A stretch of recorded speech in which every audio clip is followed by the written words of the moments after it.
In his short time at Charlton before his untimely death, he'd made a big impression. He's not been forgotten, and he won't be for a long time yet.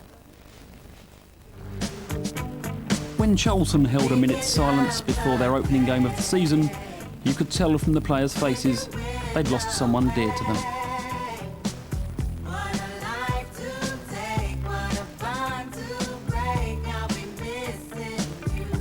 Just 10 days earlier, one of the club's most promising and well-liked apprentices, Pierre Bolangi, had drowned on an army assault course.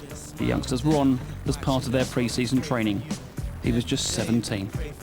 He came up to me, and funny thing with Pierre, he never used to call people by their first names. So he came up to me and said, "Hey, pal, you're pal, aren't you?" And I said, "Yeah."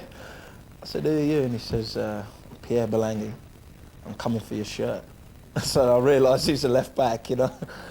And I mean, that was the first thing he said to me, and from then he was on my good side then, you know. You'd always remember his smile when he first came through. He was there giggling and laughing and welcome everyone in.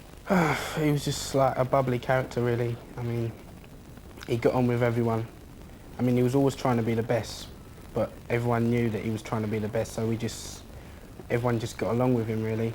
I mean, he used to do some eccentric things sometimes, but people just accepted it because it was Pierre, so we all liked him, we all loved him.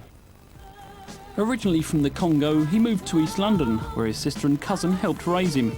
Pierre had come through a difficult upbringing, but that never dampened his love of the game.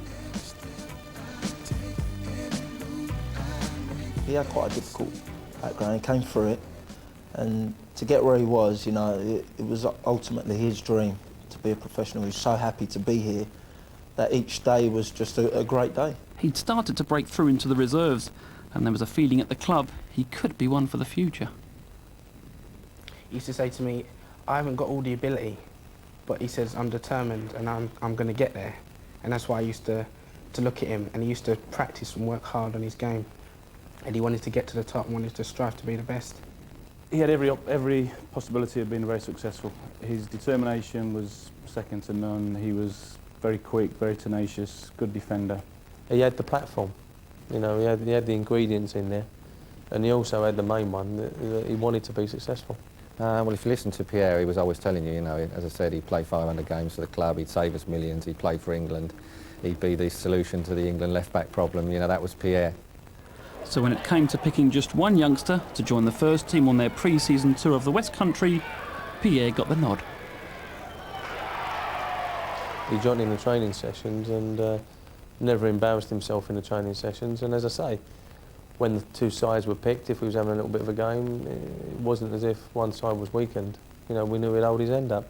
You know, we even have, you know, we have newcomers come in and make speeches like Klaus and JJ, Ben Roberts, and you know, we made Pierre do one, you know, because he was like new on the trip and what have you, and shaking like a leaf, got up and stood up in front of us at meal tables. It was all a stitch up, you know. We never done it before, and the lad got up and done a speech in front of everyone, and it was tremendous, you know. The lads just, you know, loved him. He stood up, and I think he might have had to stand on his chair so we could all see him, but he stood up and thanked me and the coaching staff 4 or 5 times for taking him, and then thanked us again, and was ever so pleased to be with us, and you know, showed you know, what his personality was about, and it was a good thing, and something that I think all the players will remember. But after returning from the tour, he teamed up with his fellow trainees in Aldershot, and within days, he was gone.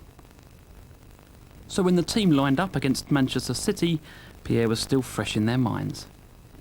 Here we had our most important match back, you know, the first match back in the Premier League, desperate to get a result from the first game. And yet, you know, here we had half of the first team, you know, in tears before the kick-off. The Man City game, we just said, you know, whatever happens, we're going to win and dedicate to Pierre. And okay, we ran out 4-0 winners. It was a great day, football-wise, but you know, no doubt about it, everyone was thinking about Pierre and his family. Charlton Supporters Club have raised £3,500 in a bucket collection before a game, and along with the club have started a trust fund for Pierre. The players are chipping in as well. The money Chris Powell normally gets for his column in a local paper is also going to the fund. Around £15,000 has already been raised, and that could rise.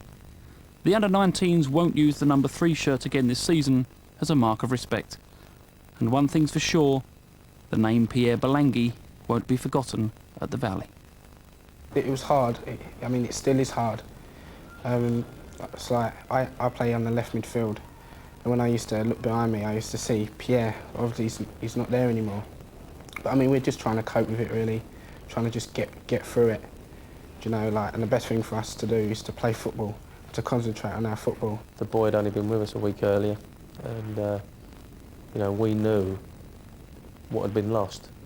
He was a special person, and we miss him dearly, and you know, he's never to be forgotten at this club.